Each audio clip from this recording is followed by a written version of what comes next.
Pode passar outubro sem falar no mês do aniversário do centro. Então, a nossa conversa de hoje, ela tem duas partes. E depois, quando tudo estiver terminado, antes da gente sair, a gente tem um pequeno presente para vocês. Mas a primeira parte a gente vai contar um pouquinho da história do centro, que não é uma história muito comprida, mas falar de alguns detalhes que talvez muitos de vocês não saibam. Alguns sabem que estão com a gente aí mais desde a primeira hora, mas tantas pessoas chegaram mais recentemente que são parte desta casa. E então a gente resolveu fazer uma pequena retrospectiva. Foi antes de 2006 que eu cheguei à casa de Elael. Eu realmente não lembro o ano, 2004... por aí. E lá encontrei Marcelo e foi amor à primeira vista. Nada que André tenha que se preocupar.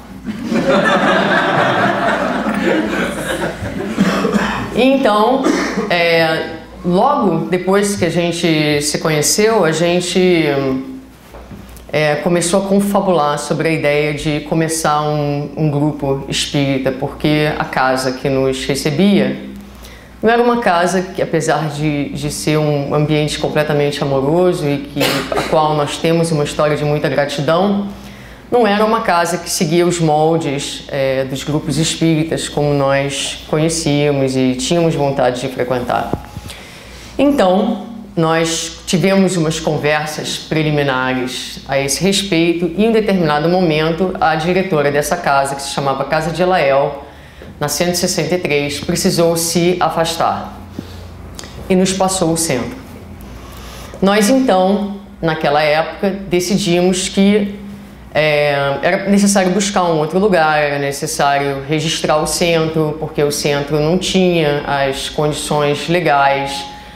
E nós, então, partimos para esse processo e pensamos, então, como vai se chamar o centro. E parte dessa busca do nome foi pensar que nós queríamos um nome que falasse não só aos brasileiros, a gente colocasse Casa Espírita Bezerra de Menezes, com todo o amor ao Dr. Bezerra de Menezes, mas o Dr. Bezerra de Menezes não é muito conhecido na América. Então, nós queríamos um nome que fosse mais relacionado, que falasse também. Aí fui para casa um dia e, junto de Sherry falou assim para mim, escreve aí uma lista de nomes que quando você pensa no grupo, que nome vem à sua cabeça? Que mensagem você quer passar para as pessoas? E aí nós começamos juntas a escrever vários nomes. E foi assim que, dentre esses nomes, surgiu a ideia do Conscious Living. Voltei para o centro, me reuni com alguns dos amigos aí da primeira hora, que já lá estavam, Abigail, Rob, Ivan. E falei, olha, pensei nesse nome, Conscious Living. Aí surgiu o primeiro problema, que foi o seguinte, mas as pessoas não vão conseguir falar conscious. E graças a Deus esse problema foi resolvido, porque estamos hoje no Conscious Living. E daí nós alugamos esse espaço aqui, nessa foto de cima, que é aqui na 125, há algumas quadras, que foi então o nosso primeiro espaço. Todos nessa foto estávamos mais jovens.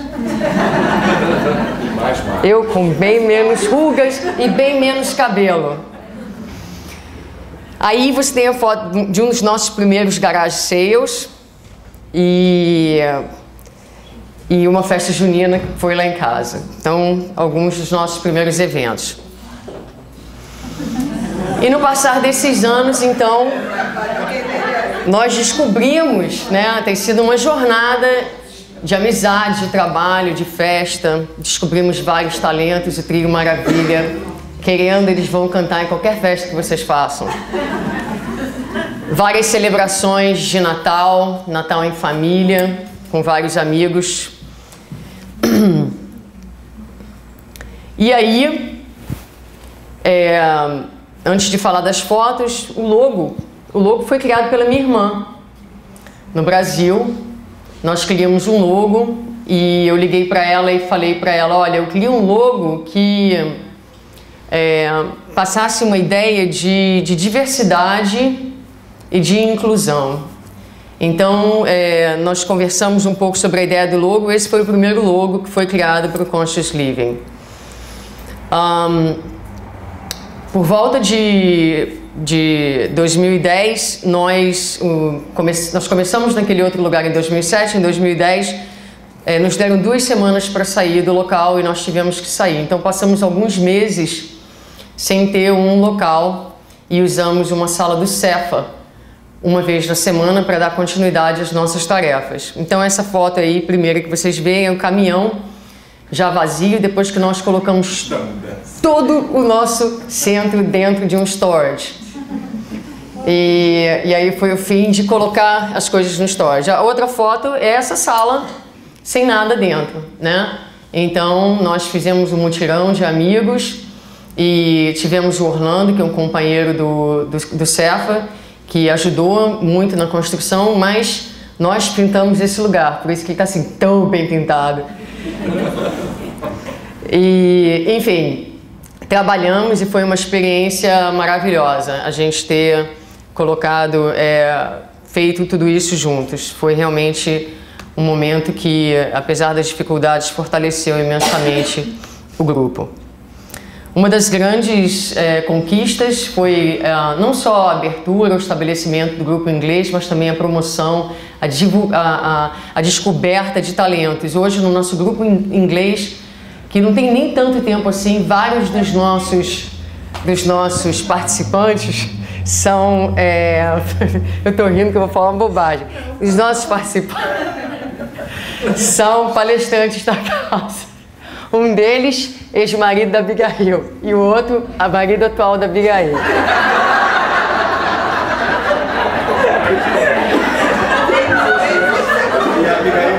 E a Abigail tá aí.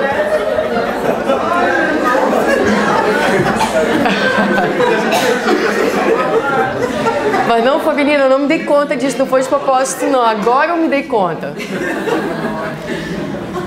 Muito bem, o Conscious hoje é resultado de todos nós que aqui estamos, mas também de muitas pessoas, isso foram muitas mesmo, as pessoas que vieram, que passaram, que voltaram para o Brasil, e cada uma delas deixou a sua contribuição, cada uma delas continua muito presente nessa casa. Amigos como Marcelo Paiva, que é esse cara aqui, que na verdade foi quem fez o upgrade do logo. O logo, se vocês perceberem, esse é o logo original, esse é o logo atual. Então, quando o grupo fez 5 anos, o logo foi atualizado, o pezinho dos bonequinhos ficou mais fininho e a base ganhou mais uma perninha, significando que uma base mais sólida e mais um ângulo acrescentado depois de 5 anos de trabalho.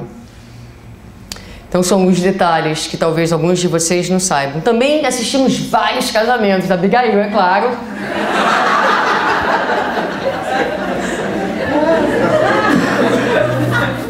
Do Marcelo e da Andréia, da Fátima e do Dave, da Dirce. Alô, alô. Alô. Da Dirce. E é um excelente centro para frequentar se você quer se casar.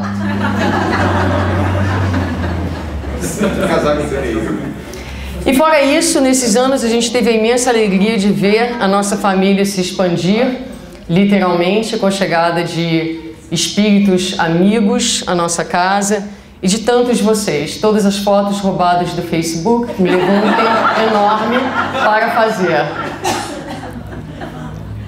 Muito bem, então essa é um pouquinho da nossa história. Ainda faltou esse slide. E a gente continua então juntos aí. A ideia é a gente continuar crescendo, estudando, não é? Celebrando a vida e essa forma de viver que a gente escolheu, que é uma forma de uma vida diferente, porque uma vida consciente, consciente de quem nós somos, consciente desse grupo, consciente das bênçãos que Deus nos fornece a cada dia, né? Então é uma vida diferente, uma vida bastante feliz. Muito bem. Então agora vamos... Ai, tá me dando uma certa irritação isso. Conserta isso pra mim, por favor. Dá um passe. Dá um passe. É lá embaixo, ó. Então, vamos... Pronto. Então, vamos falar um pouquinho agora, que a gente falou dessa história, que é uma história curta ainda, né? A gente só tem 7 anos, né? Vamos falar um pouquinho da essência do Conchas, porque... como existe no mundo uma diversidade de religiões, porque há uma diversidade de pessoas, há uma diversidade de gostos, uma diversidade de necessidades espirituais, também dentro do movimento espírita há uma diversidade de centros. E cada centro vai oferecer uma coisa diferente, única para as pessoas. Há centros cuja personalidade está mais centrada em trabalhos assistenciais, há centro cuja personalidade está mais centrada nos estudos. E o que está por trás da alma do Conchas? O que constitui? Quais são os valores que dão a esse grupo a personalidade que ele tem? E é disso que a gente gostaria de falar com vocês na noite de hoje. Antes da gente falar desse texto que está no website, eu gostaria de perguntar para vocês. Quando vocês olham na página principal do website do Conchas, no topo da página, 3 palavras. Quais são as palavras? Jesus nos ouve. Jesus nos ouve. Não. Vale um salgadinho, de graça. Jesus sabe. Não. 3 palavrinhas que são assim... Hã?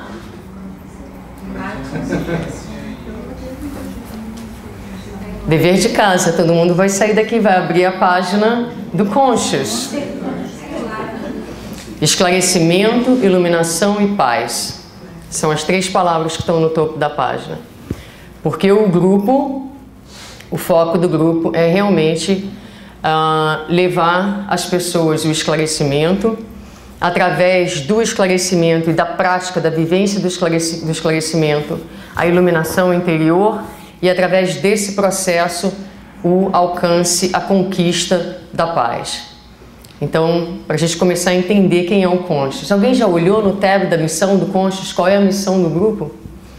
Então, depois vocês vão ler, eu não vou ler o trecho todo não, mas tirando uma palavra dessa missão, eu vou destacar a palavra promoção.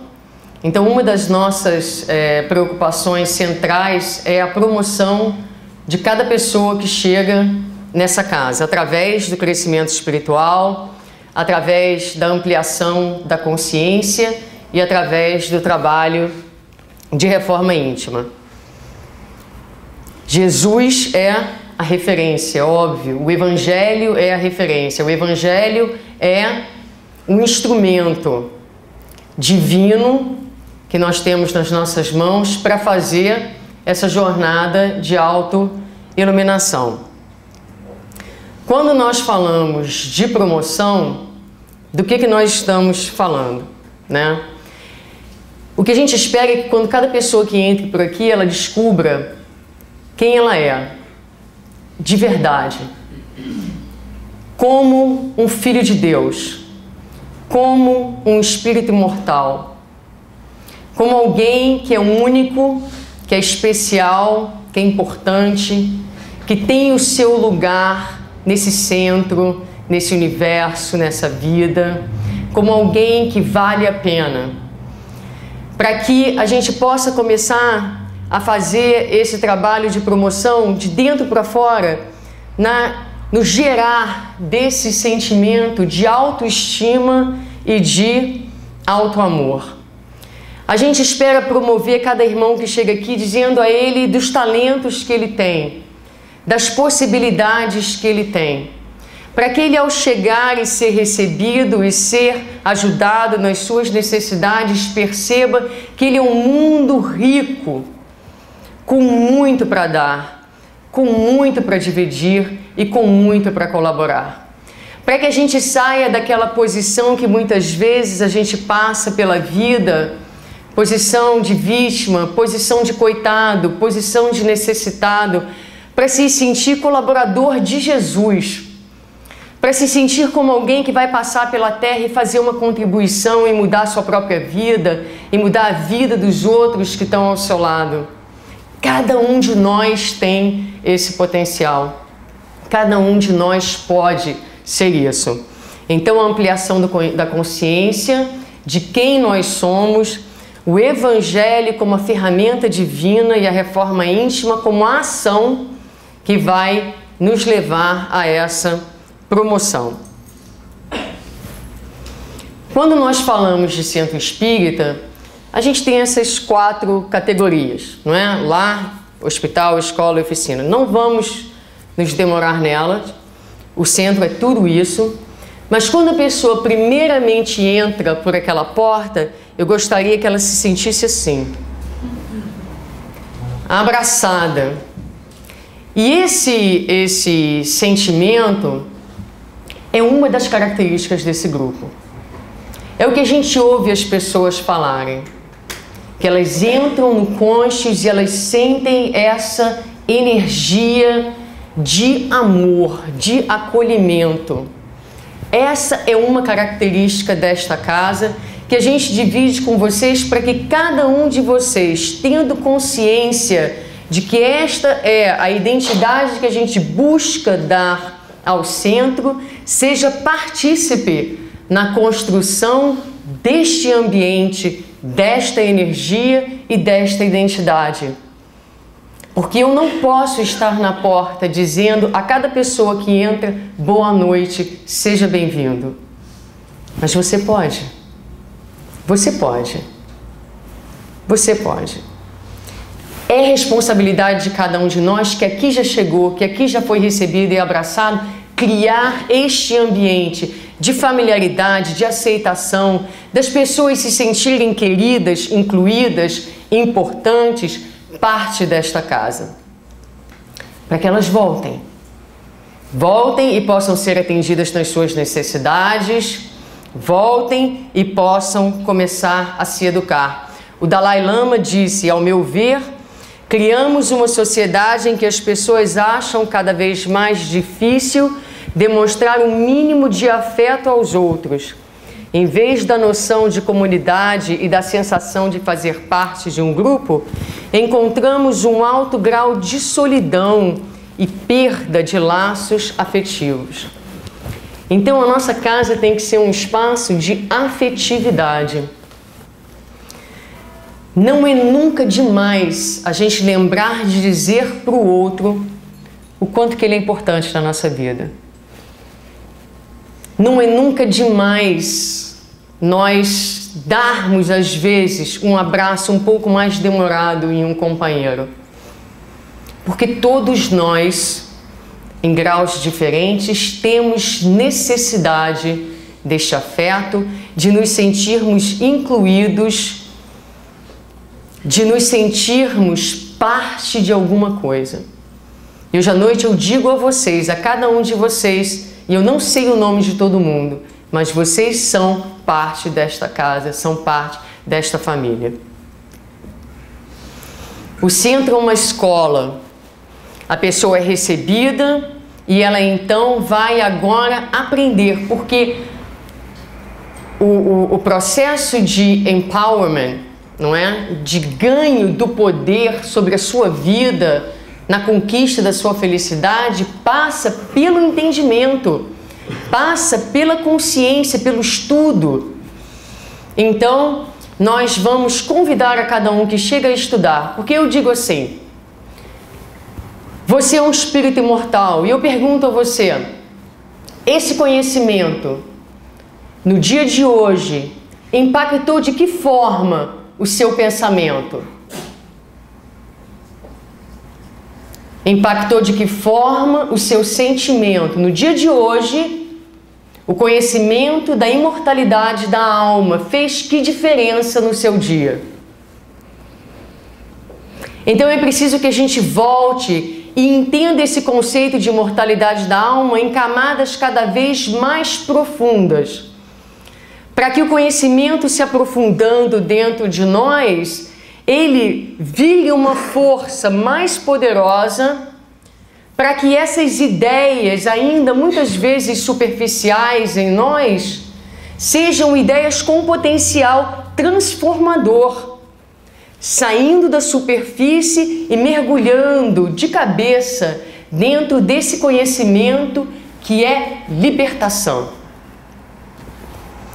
Então Kardec, na Revista Espírita de 1860, vai dizer: a principal fonte do progresso das ideias espíritas está na satisfação que proporcionam a todos que as aprofundam e que nelas veem algo mais do que um simples passatempo. Ora, como antes de tudo todos querem a felicidade, não é de admirar que se liguem a uma ideia que os torna felizes.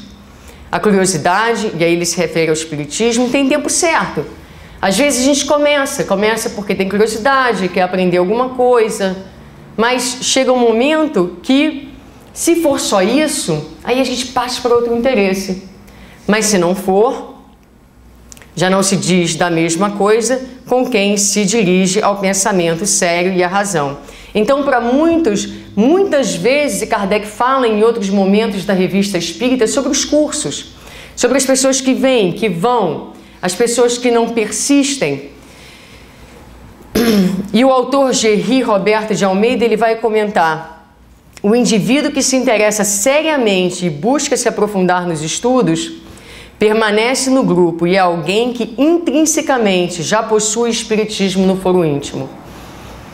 Porque uma coisa é ser espírita, é estar no centro espírita. Outra coisa é ter o espiritismo dentro de si. Ter o espiritismo dentro de si é ter aquela curiosidade e aquele desejo de entender cada vez mais, de ir a fundo no estudo e no conhecimento, porque a verdade vai trazer a libertação. Os níveis de maturidade, os níveis de conhecimento, é preciso que a gente vá em frente na busca do conhecimento. Então o centro é esse espaço, mas é também uma oficina. E parte da promoção está exatamente naquele ser que chegou com os ossinhos quebrados e agora já anda de muleta, não é? E se equilibra com a muleta numa mão e carrega o copinho de água na outra, para servir alguém. Foi promovido de assistido para assistente, alguém que está ajudando, alguém que está cooperando, alguém que já está com a consciência ampliada. Mas há aqueles que vão dizer assim: mas eu não tenho nada a oferecer, eu não sei fazer nada, eu sou um zero à esquerda. E tem dias e tem momentos da nossa vida que a gente se sente assim mesmo, que a gente não vale nada. Então eu vou contar para vocês uma história que está dentro da minha bolsa. Um momento. Esqueci de tirar a história da bolsa. Muito bem. Essa história eu conto para os meus filhos à noite. Eles gostam muito, vocês vão gostar também. Eu vou literalmente contar para vocês a história. É a história do zero. Assim como eu conto para eles. Está em inglês, então vou fazer uma tradução. Zero é um número grande e redondo. Quando ela olhava para ela só via isso, um grande vazio no centro. Todo dia ela olhava os números se alinhando e ela também queria contar. Mas como alguém pode contar se esse alguém não vale nada? Ela olhava um se divertindo com os outros números. Um era sólido, era forte, tinha uns traços bem definidos, tinha também umas esquinas. E o zero, ela era redonda, ela não tinha esquina nenhuma. Ah, se eu fosse como um, eu também contaria, ela pensava. Aí ela puxou, ela empurrou, ela se esticou, ela tentou se endireitar, fez força e finalmente ela se tornou o zero. Ela suspirou. Ser como um era muito complicado. Aí o 8 e o 9 chegaram na cena. O 8 falou: se você se dobrar em 2, você vai ser como eu, como o 8. Aí o 0 contorceu, virou e tentou ser o 8. Ou você pode ser um 9 se você fizer uma perninha para baixo, disse o 9. Aí o 0 tentou fazer uma perninha e tentou ser como 9. Mas o 0 só podia ser o 0. Nós estamos a caminho para encontrar com os outros números. Venha contar conosco, eles disseram. O 0 se sentiu derrotado. 8 e 9 eram números de valor. Claro que eles contavam. Como é que eles podiam saber como ela, o 0, estava se sentindo?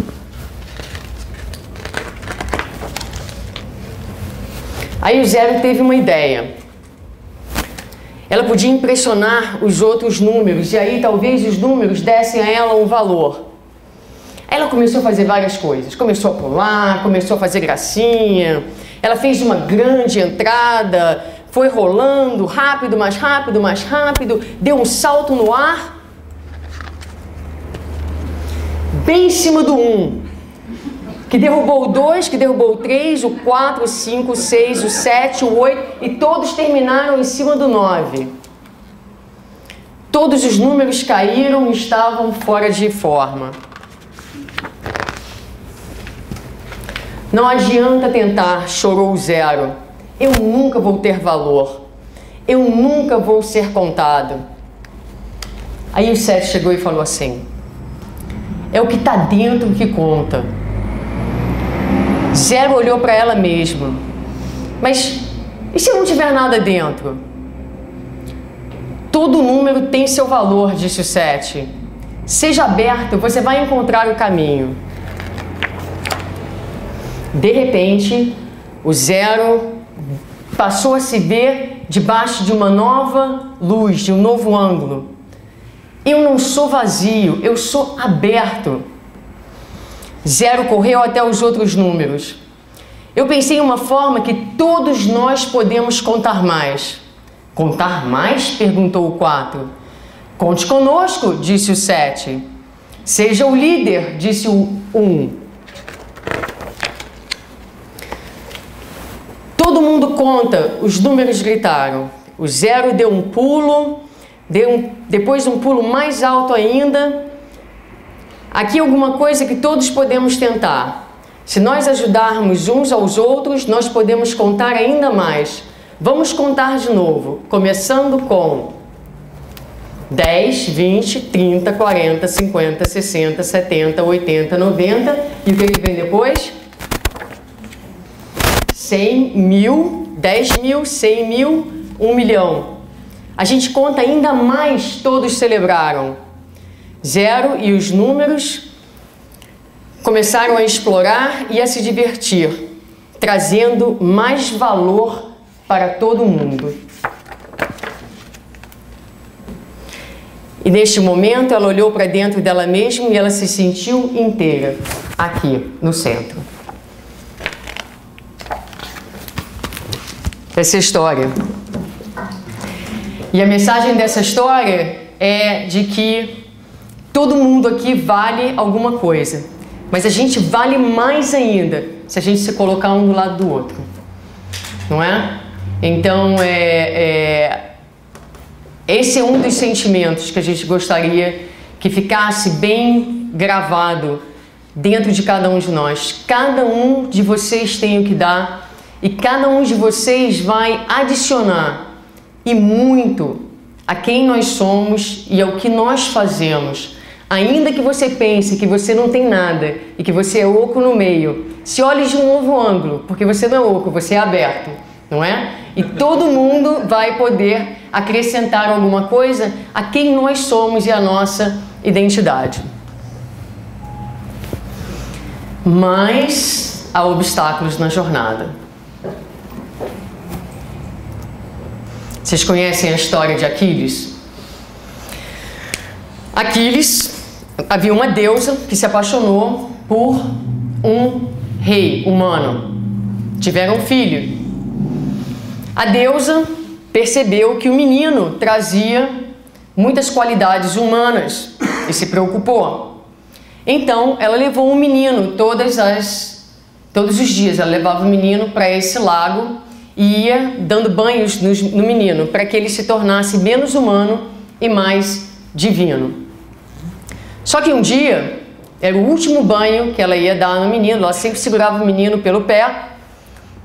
O rei, notando as ausências da esposa, ele vai atrás dela e quando chega no lago, vê-la segurando o menino e pensa que ela havia enlouquecido e que ia afogá-lo. Então o rei corre e tira o menino da mão da deusa. E o que acontece? O menino que já era todo divino, ele fica com uma única parte que não se torna divina, que é o seu calcanhar. Então ele cresce, ele se torna um grande guerreiro, o maior de todos os guerreiros, e na guerra de Troia, um arqueiro desatento solta uma flecha que atinge no seu calcanhar e ele morre. E esse é o grande obstáculo que nós temos. Todos nós temos o calcanhar de Aquiles. Todos nós temos a nossa área vulnerável, que cria o maior obstáculo para o trabalho, que não é a falta de dinheiro, que não é a falta de espaço, mas é a convivência. Porque quem está chegando pode achar que a convivência, mas lá no Conchas todo mundo é tão amigo. Não sabe o quanto a gente briga. Não briga muito não, tô brincando. Mas nem tudo são flores. Essa é que é a verdade. Marcelo que o diga. Muito bem. Porque ele é que convive comigo, então... Enfim, mas todos nós temos o nosso calcanhar. Além disso, dentro da casa espírita, isso são palavras de Kardec. Kardec caracteriza determinadas personalidades. Então ele fala de elementos estáveis, elementos flutuantes, pessoas que chegam e falam: vamos fazer isso, vamos construir, vamos mudar o curso, vamos blá blá blá. E daí 2 semanas desaparecem do centro. Incrível. Imagina se eu fosse escutar tudo que me falam, não é? Aí ele fala dos práticos, falam daqueles que têm poucos impulsos, falam daqueles que são bons, mas não são dinâmicos, dos dinâmicos que não são muito bons, dos suscetíveis, dos líderes, dos sonhadores. Então a gente tem calcanhar de Aquiles e tem tudo isso aí para lidar. Por isso, o centro é uma oficina de sentimentos. Porque nós somos convidados através do espaço da casa espírita, com a supervisão dos bons espíritos, a trabalhar nessas diferenças. Nós temos uns 100 slides quase nessa apresentação. Fizemos para fazer um curso eventualmente. Então não vou ler todos, vou passar por alguns, porque senão a gente não chegaria ao fim da palestra. Mas Kardec traz várias citações na Revista Espírita sobre as dificuldades do movimento espírita baseados na convivência. E é importante a gente refletir, porque nós somos o movimento espírita, nós todos que estamos nesse centro. E todas estas questões se aplicam ao centro, mas também às nossas vidas diárias. A questão da fragilidade, ele fala nessa passagem do fato dos espíritos inferiores buscarem nos centros espíritas exatamente o nosso calcanhar de Aquiles, as nossas zonas de fragilidade, para, fragilizando muitas vezes atingir o trabalho inteiro de um grupo.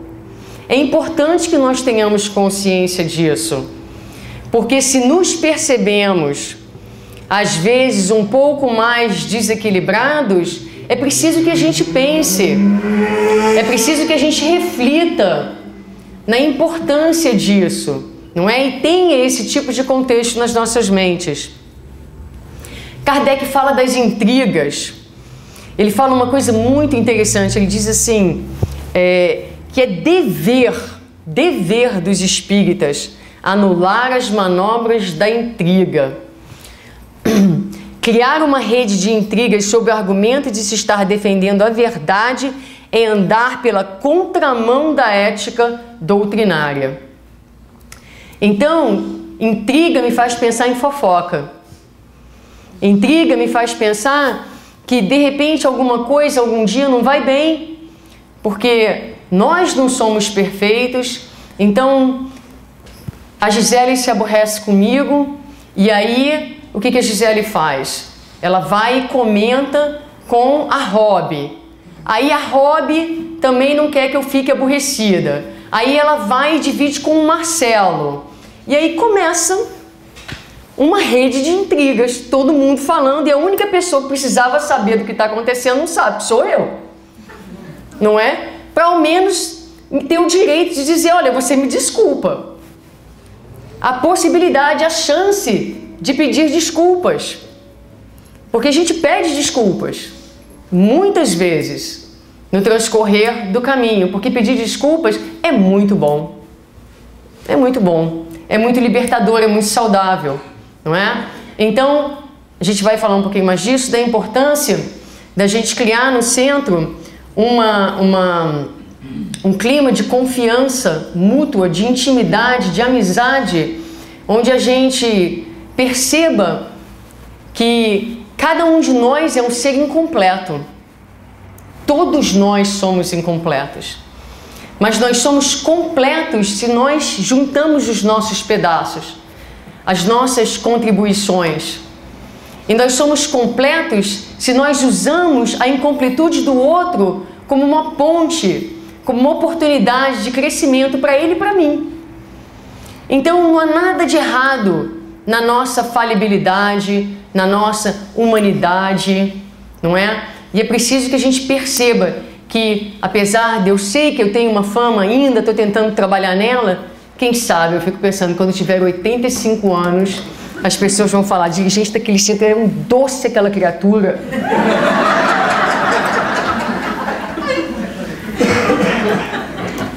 Quem me viu com 20 e me vê hoje com 43 sabe do meu progresso. Mas eu também sei das minhas limitações. Mas asseguro a vocês que, como a minha e tantos outros que estão na direção da casa, pode falar comigo. Eu ladro, mas não mordo. Não mordo.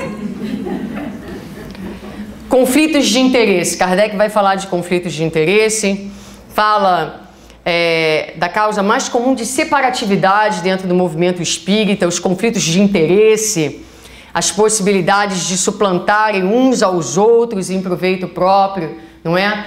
Então a gente sempre está realçando aqui o espírito de cooperação e não de competitividade. O mestre, o dono dessa casa é Jesus. A gente vai ter as nossas diferenças, mas sempre, sempre, nunca vai perder de vista para quem que a gente está trabalhando. E essa visão, essa certeza, não é? É que vai nos guiar e fazer com que a gente se diminua, tenha essa capacidade de ser humildes para que o trabalho prevaleça. Acima dos nossos interesses pessoais, a paz prevaleça acima dos nossos interesses pessoais. Kardec fala das questões da personalidade, das questões do ego, né? Como muitas vezes a criatura humana se julga com direitos superiores e se melindra. Ele fala em determinado discurso em Lyon daqueles que se melindram com as mínimas coisas, até com o lugar que lhes é destinado nas reuniões. Se a pessoa não for colocada numa posição de evidência, ela se melindra. Tá bom que aqui a gente não está falando das reuniões espíritas, das assembleias, mas são coisas pequenas que às vezes dentro da casa, mas Abigail não prestou atenção em mim, Abigail não me colocou para fazer, Abigail me tirou desse trabalho e botou outra pessoa. Então a gente se sente diminuído, desvalorizado, desrespeitado. Perguntou para Abigail por que ela fez isso? Tá bom, Abigail vai falar assim, meu Deus, eu realmente deveria ter falado com você antes. Mas aí, o que acontece? Cada um vai fazer a sua análise. Qual foi a minha parte? Qual foi o meu erro? Qual foi a minha contribuição para esse processo? Em que eu posso melhorar para a próxima vez? não é? E aí a gente vai junto trabalhar na melhoria, ao invés de tomar uma atitude de ressentimento, que é uma atitude de vitimização, e nutrir sentimentos negativos e começar a abrir as brechas para que a influência inferior penetre nas estruturas da casa. Ele fala das divergências, das interpretações do conteúdo espírita de formas diferentes, às vezes acontece. Então, em suma, ele fala, Kardec fala, já desde aquela época, das críticas, das divergências, desavenças, ciúmes, melindres, ressentimentos, intrigas, cismas, disputas internas. Somos factíveis a tudo isso. Por mais que a gente perceba e sinta o ambiente fraterno da casa, é sempre importante que a gente se lembre que na nossa humanidade, que na nossa incompletude, que no nosso tendão de Aquiles há espaço para as desavenças. E nunca é demais a gente lembrar da necessidade da autovigilância e desse trabalho de autoconhecimento, de reforma íntima, para que o cônjuge continue sendo esse lugar de amizade, de paz que a gente experimenta.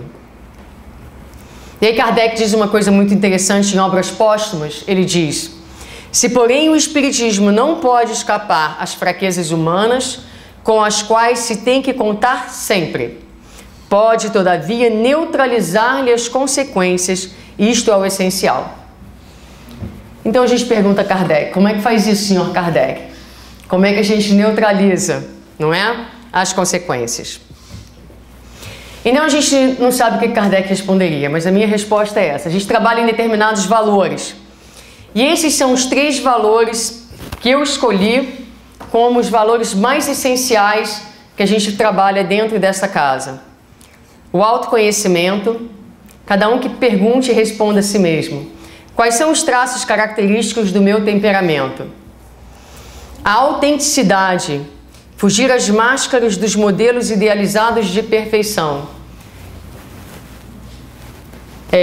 Cada um de vocês, cada uma das pessoas que é trabalhador dessa casa, que trabalha comigo, eu gosto de você como você é, com as suas imperfeições, com as suas dificuldades, com o seu temperamento. Não que você não possa continuar trabalhando nele, para ele melhorando, como eu estou trabalhando no meu.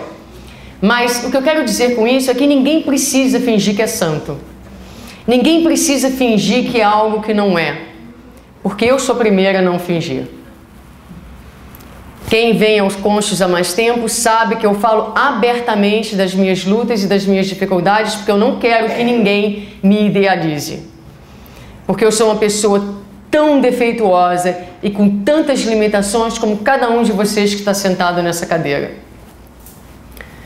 Então, é um espaço onde as pessoas podem ser quem elas são. Quem quer que você seja, onde quer que você esteja na sua jornada evolutiva, você é bem-vindo. E fraternidade é um espaço onde a gente investe na qualidade da convivência. Não é somente, convivência não é somente, apesar de ser uma boa parte da convivência, jantar juntos. Convivência é também passar pelas dificuldades juntos. Convivência é também passar pelos momentos difíceis e superá-los. Porque é na superação das dificuldades que vai se criando a intimidade e, mais do que isso, que vai se criando a parceria real. Então a gente sabe, a gente vai ganhando uma confiança de que o que quer que aconteça, por mais difícil que a situação seja, eu posso contar com aquela pessoa. Ela é meu parceiro de verdade.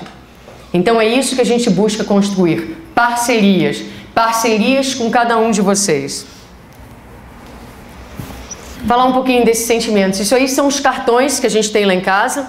Uma caixa de cartões que nós mostramos para as crianças. Ensinando a elas sobre os sentimentos. Então, postura de autenticidade, todo mundo está incluído, todo mundo é aceito, né? A gente busca oferecer a todos a imagem de que nós realmente somos, sem culpas. Sem culpa de ser quem você é, sem culpa de estar onde você está, não é? Porque essa idealização que muitas vezes a gente faz de nós mesmos, ela rouba da gente a possibilidade do autoconhecimento. Se eu preciso me sentir anjo, vai me escapar a possibilidade de perceber a minha própria sombra. A gente vive num estado de denial, de negação, não é? E ninguém vai se autotransformar se negando. Então é preciso que a gente tenha essa visão, essa coragem de se olhar como é e de se abraçar e de se aceitar, sabendo que, e mantendo em mente que toda sombra, ela não é real, ela é temporária. A única coisa real em nós é a nossa própria luz. Então vamos ver, alguns sentimentos que são importantes a gente identificar. Disappointed, né? Às vezes a gente fica desapontado mesmo, uns com os outros. É um sentimento muito natural. E às vezes a gente fica tão desapontado que a gente fica com raiva, não é? O desapontar, ele se transforma numa raiva. Isso são sentimentos humanos, são sentimentos absolutamente naturais. E é importante que a gente reconheça eles, para que a gente possa trabalhá-los. Às vezes a gente fica triste, às vezes a gente se sente assim, meio sozinho, né? Depois, quem quiser informação sobre os cartõezinhos, que quiser comprar, me pergunta que eu passo para vocês. Tem muito adulto que precisa praticar, dar nome aos sentimentos. A gente vai vender na semana que vem. Bom, e aí falando de sentimentos, né? Então a gente tem o melindre. Olha, já só faltam 5 minutos, então vou ter... não vai dar tempo da gente falar sobre... Vamos fazer um passe coletivo? Então tá, então vou falar mais um pouquinho. Então, nós temos alguns sentimentos que acontecem muito, são humanos, né? São da nossa humanidade. O melindre.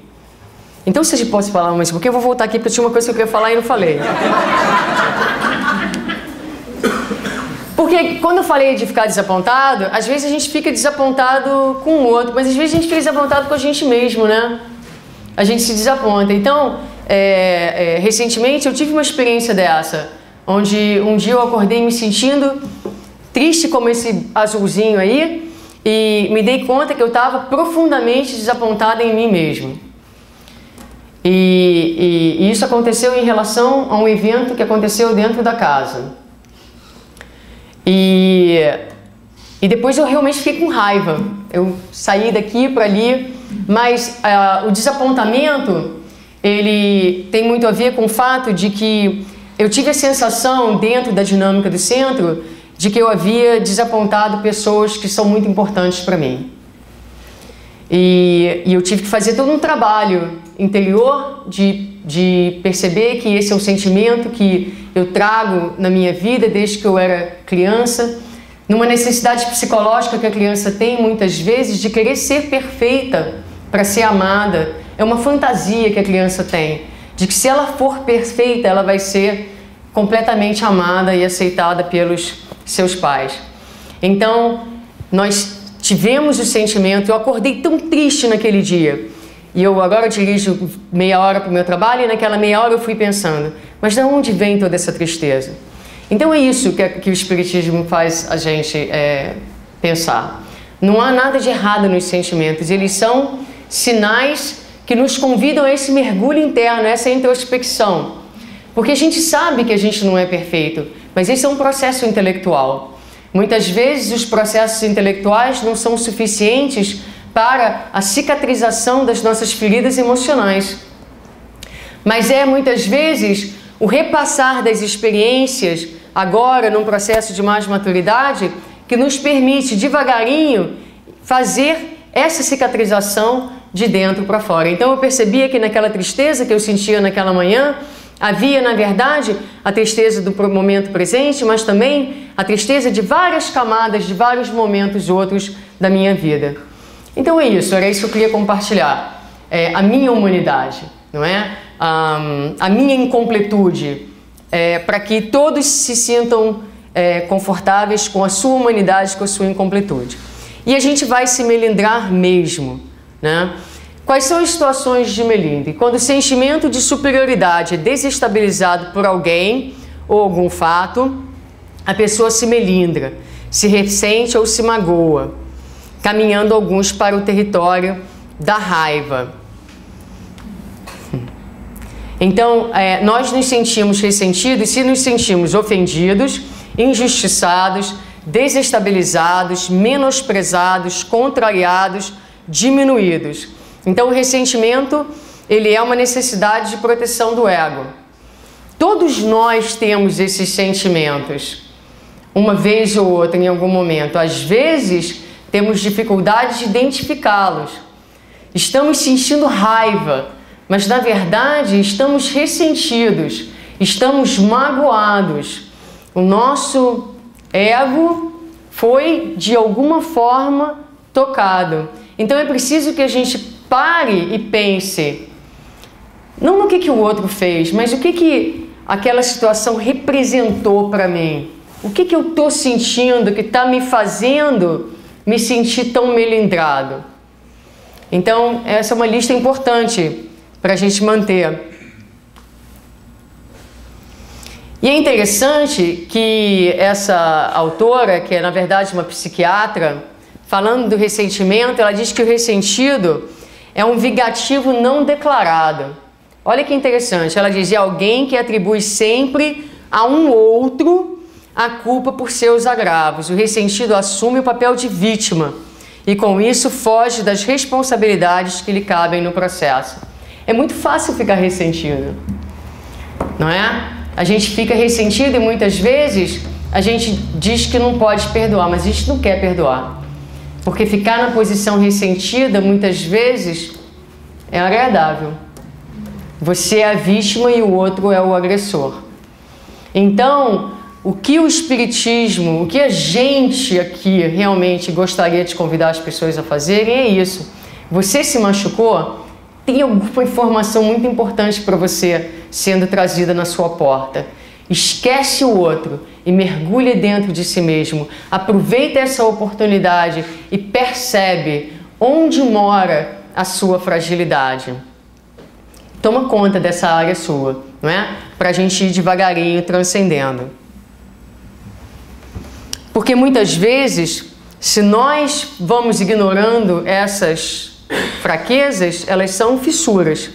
Amanhã ou depois, se não atendidas, se a gente fala assim, ah não, deixa isso pra lá, não vou falar com a Suzana não. Com o tempo passa. Passa nada. Vai ficar lá, guardadinho dentro de você. E quando uma segunda situação acontecer, aquele guardadinho que era pequenininho vai crescer um pouquinho mais. Um dia você desaparece do centro e não tem a menor ideia por quê. É assim. As pessoas saem. Quando as pessoas saem, quando os centros quebram, é uma falência das criaturas na capacidade de comunicação, de autenticidade, de confiança, de honestidade emocional, de maturidade para trabalhar os sentimentos. Essa é que é a verdade. Então, cada fissurinha não pode deixar de ser atendida, para que a gente não perca pessoas importantes e valorosas para casa por questões que poderiam ser resolvidas se fossem feitas dentro de um clima de amizade e de confiança.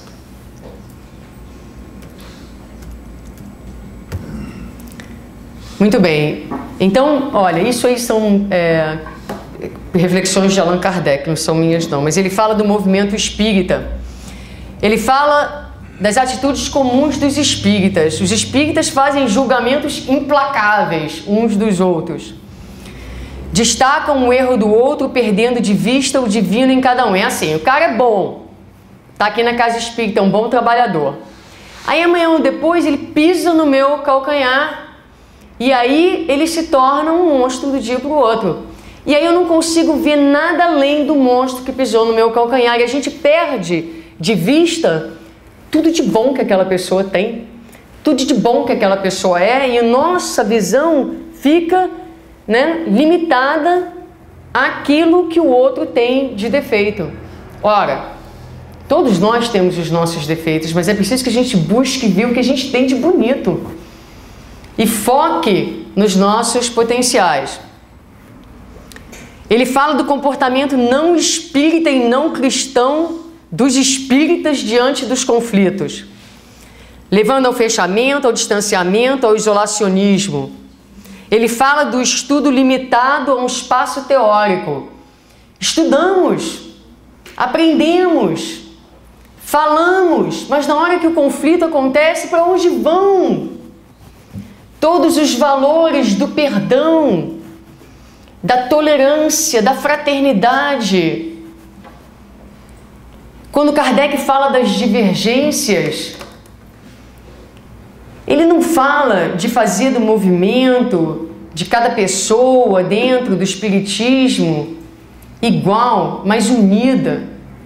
Não é uma questão de fazer todo mundo pensar da mesma maneira, é uma questão de fazer todo mundo se amar para que a gente possa pensar diferente e isso não afete as nossas relações. Isso é muito importante. Porque se amanhã ou depois a gente tiver alguma divergência de ideias, não é? O Alan me dá uma ideia, ele chega aqui um dia todo empolgado. E aí eu falo assim para ele, meu querido, essa sua ideia não é a melhor. Não falaria assim não, viu?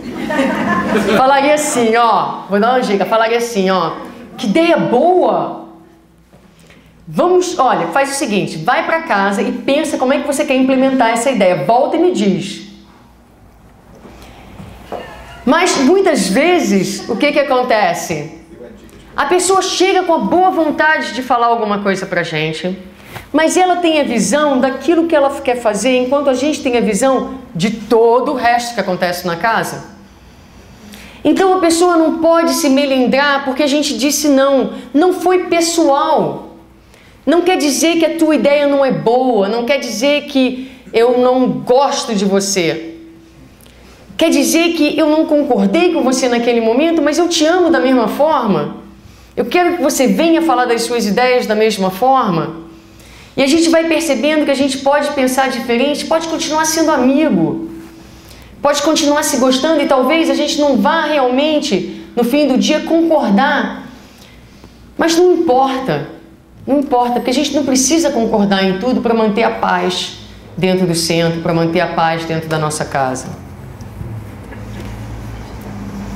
Kardec fala de adeptos sinceros. Isso é importante, porque ele fala que as reuniões espíritas têm as fontes de sua vitalidade na base sobre que se assentam. Essas bases, olha o que Kardec fala. Fala dos adeptos sinceros aqui embaixo, que levam a doutrina a sério e cujo caráter conciliador e benevolente seja conhecido. Kardec chama adeptos sinceros aqueles que têm um caráter conciliatório e benevolente. Então, vamos ser adeptos sinceros do Espiritismo, não é? Vamos ser cada um de nós aquele que busca a conciliação. Que essa seja a nossa postura íntima. E a gente está falando do Centro Espírita, porque hoje a gente está celebrando o Conchas, mas levem isso para a vida de vocês, não é? Para as relações de família, de trabalho, porque esse é o convite. E os nossos últimos slides, eles falam da fraternidade, né? São os 3 valores, né? A autenticidade, a fraternidade. Qual era o terceiro? Paz. Oi? Autenticidade. O quê? Tem alguém falando, parece um espírito materializado, porque eu escuto a voz e não vejo a pessoa. Então eu estou procurando de onde veio. Paz. Muito bem. Então isso é importante, né? A fraternidade. Porque olha, gente, não adianta a gente investir no estudo, saber muito, se as nossas relações são frias. Então o estudo não está valendo para muito não. Porque se o estudo não é capaz de modificar a natureza do nosso coração, ele está vazio de propósitos. Então a fraternidade tem que ser a base que sustenta esse edifício que a gente chama Conscious Living. E a fraternidade, aqui é Kardec na revista, na Viagem Espírita, ele fala da necessidade da indulgência recíproca, analisando a palavra caridade, a necessidade da indulgência recíproca dentro da casa espírita, dentro do movimento espírita. Sermos dóceis, compassivos, misericordiosos uns para com os outros. E ele vai falando da vivência, não é? A assimilação do conteúdo doutrinário deve nos permitir uma convivência permeada de cordialidade e de fraternidade, mesmo nos momentos de divergência de pensamentos. Abdicar disso é simplesmente viver no mundo da teoria vazia. É isso que a gente não quer. A gente não quer um centro de PhDs em espiritismo que não saibam dizer um para o outro o quanto eu valorizo a sua participação, o quanto você é importante nessa casa. Que a gente tenha timidez de ser afetivo. Não pode. Não pode. Tolerância, respeito e valorização. Então, esse movimento de fraternidade, dessa indulgência recíproca, passa exatamente pela percepção de que eu não sou completa, você não é completo, não é? Então, esse quadro aqui, eu coloquei para que cada um, e gostaria que todos que quiserem participar, participem, coloquem. Quando vocês pensam no Conscious, qual é a palavra que vem à cabeça de vocês? Não é? Ou que mensagem vocês gostariam de deixar para o centro? Então coloquem ali. A mensagem que vem na minha cabeça, eu não escrevi ainda, mas vou escrever, é gratidão. Eu tenho muita gratidão. Eu tenho gratidão porque aqui é um espaço onde eu me sinto acolhida. Porque eu sei das minhas dificuldades. Eu sei que eu não sou uma pessoa fácil. E aqui eu encontro um grupo de amigos verdadeiros que me toleram dia a dia dentro do trabalho, que me aceitam, que trabalham comigo na minha incompletude, na minha humanidade. Então é isso. É essa compreensão de que ninguém tem tudo para dar, mas que junto a gente tem tudo para ganhar, não é? Que vai gerando esse sentimento de indulgência, de doçura, que vai realmente fazendo esse caminhar mais leve e mais possível. E o perdão. A falta de pragmatismo evangélico, a falta do evangelho, principalmente o exercício do perdão entre os irmãos de ideal, converge para imperiosas reflexões sobre a nossa forma de ser espírita. Forma de ser espírita. Eu sou espírita. Qual é a sua forma de ser espírita? A sua forma de ser espírita é uma forma de ser espírita evangélica, onde o perdão está incluído na sua cartilha de vivência? Porque se não for, que tipo de espírita é você? Do que a gente está falando? De que espiritismo você está falando? Não é do espiritismo que eu falo. Porque nem sempre a gente vai ser capaz de perdoar, mas a gente vai se esforçar por perdoar. E a gente vai perdoar porque a gente vai começar a dar aquele acontecimento que nos feriu tão profundamente menos valor. E devagarinho, porque a gente dá menos valor, ele vai cair no esquecimento. E a gente vai conseguir perdoar. Já falamos disso. Vou pular isso. Vamos para o plano de ação. Então, o plano de ação daqui para o aniversário do ano que vem é esse. Continuar o trabalho de humanização das relações dentro do centro espírita, olhando para... Olha que bonita essa frase. Humanizar as relações do centro espírita e olhar para a incompletude do outro, mantendo a fragrância da fraternidade. É a base para uma nova ética de convivência, do respeito interhumano. E aí eu vou terminar com essa poesia de Madalena Freire. Não leiam, esperem por mim. Eu quero dizer uma coisa antes de ler a poesia. Essa poesia, ela fala de que toda vez que eu estou lidando com você, nas minhas dificuldades em lidar com você, na verdade eu estou olhando a mim mesmo. Então, cada pessoa que vem ao centro, que trabalha com a gente, que é promovido e vira trabalhador e faz parte dessa casa, se torna um amigo e se torna um instrumento da minha própria elevação. E eu sou um instrumento da sua elevação. Porque quando a gente se olha, a gente se vê um no outro, naquilo que a gente tem de bom e naquilo que a gente não tem de bom. Quando eu falei que o meu sentimento é de gratidão, é uma verdade. É uma verdade. E em cada pessoa com a qual eu convivo, com cada pessoa com a qual eu trabalho, eu sou grata por tudo que você tem de bom e também pela sua sombra. Porque a sua sombra me permite ver a minha sombra. E através dessa visão da vida de relações, da convivência, é que a gente vai junto crescendo. Então a poesia diz: eu não sou você, você não é eu. Não sei muito de mim vivendo com você. E você? Sabe muito de você vivendo comigo? Eu não sou você, você não é eu. Mas encontrei comigo e me vi enquanto olhava para você. Na sua, a minha insegurança. Na sua, minha desconfiança. Na sua, minha competição. Na sua, minha birra infantil. Na sua, minha omissão. Na sua, minha firmeza. Na sua, minha impaciência. Na sua, minha prepotência. Na sua, minha nudez aterrorizada. E você se encontrou e se viu enquanto olhava para mim? Eu não sou você, você não é eu, mas foi vivendo a minha solidão que conversei com você. E você conversou comigo na sua solidão? Ou fugiu dela, de mim e de você?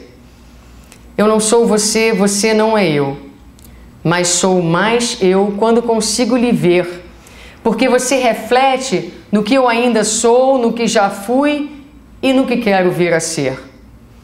Eu não sou você, você não é eu, mas somos um grupo, enquanto somos capazes de diferencialmente eu ser eu, vivendo com você, e você ser você, vivendo comigo. Meus queridos, muita paz e muito, muito obrigada por tudo que vocês são e por tudo que vocês fazem por esse grupo. Graças a Deus.